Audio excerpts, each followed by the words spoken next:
L'enseignement de l'artisanat dans notre système est d'abord informel, ensuite cet enseignement est familial et enfin cet enseignement est oral. Chaque famille se charge de transmettre ses connaissances à ses enfants, lesquels passent à leurs descendants de génération en génération. Voilà comment cette technologie, cette technique et cet art s'est perpétué durant des années, durant des générations, durant des siècles. Père Minos, oui. Voilà. Bah, Comment ça va? Ça va. Ah, il y a un bon lien. Bah, après, il y a chez moi. Le tissage est comme un métier familial, puisque Madame Kwayem Anne, étant la mère de M. Nini Jeune Isaac, son fils a appris, et bon, c'est pas seulement son fils, puisque tous ses fils pratiquaient aussi le tissage. Lui particulièrement, il a gardé cette profession. Quand nous étions petits, tous les jours, puisque mon père ne faisait que cela, l'apprentissage a été très simple. Déjà, c'était l'apprentissage premier, c'était d'abord au niveau visuel. On voyait faire, on voyait comment il faisait. S'il y avait des questions, on demandait, mais pourquoi papa tu fais ça? Pourquoi tu fais ça? Vous avez parlé d'une méthode libre, de proximité, vous avez pris auprès des parents dans un cadre familial. Bon, maintenant, si cela était enseigné à l'école, par des encadreurs, avec plus de moyens, bon, est-ce qu'il y aurait eu un avantage? C'est un métier comme tous les autres.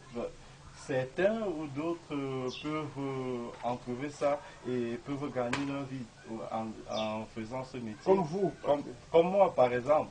Cet enseignement se déroule bel et bien, mais le véritable problème, c'est que cet enseignement est effectué par des mains inexpertes, parce que nous avons des enseignants qui n'ont pas appris cela à l'école, mais ils se débrouillent tant bien que mal.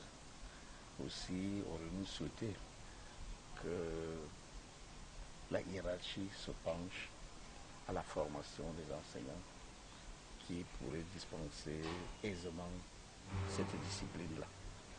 Les Africains ont une culture essentiellement orale et la plupart des connaissances sont transmises de façon orale et verbale. Et ceci a l'avantage d'être plus vivant, d'être plus proche. On est plus proche de l'apprenant. Pourquoi est-ce que les artisans sont réticents? Moi, je veux comprendre. Hein, ça, bon, là, c'est un problème non, pas politique. C'est un problème de conservation de notre identité.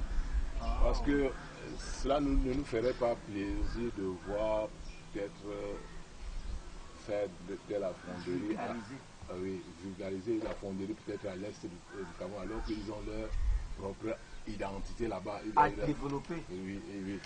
Bon, là, nous on souhaiterait que, bon, celui qui veut peut-être apprendre la fonderie vienne travailler avec nous ici, ensemble. Et puis, avec vos méthodes. Avec nos méthodes. Et puis, que cette méthode ne soit pas un peu dévalorisée. Voilà. Donc, si on était outillé, on pouvait consigner ces méthodes par écrit, ou bien peut-être mettre ça dans un support qu'on peut diffuser. Véritablement, nous avons besoin d'une prise en charge. Des formateurs et des apprenants. Des apprenants. Nous perdons énormément lorsque nous restons dans l'oralité parce que nous perdons la transmission. Parce que lorsqu'on a fait au modèle, aux valeurs, aux créateurs, et si ceux-ci n'ont pas pu systématiser leur technologie par écrit, il sera difficile de transmettre cela aux 3e, 4e, 5e génération. Donc 100 ans après, on peut se retrouver avec des pans entiers de la technologie et des techniques de transmission complètement oubliées. Et l'enfant fait devant vous, il voit, il fait aussi. L'enfant voit comment on commence. Tu prends un peu l'argile comme ça, tu mets sur la main de l'enfant, tu la donnes quelques petits comme ça. Tu commences à faire aussi. À main, donner la forme. Faire les petits marmites, les assiettes, quoi encore.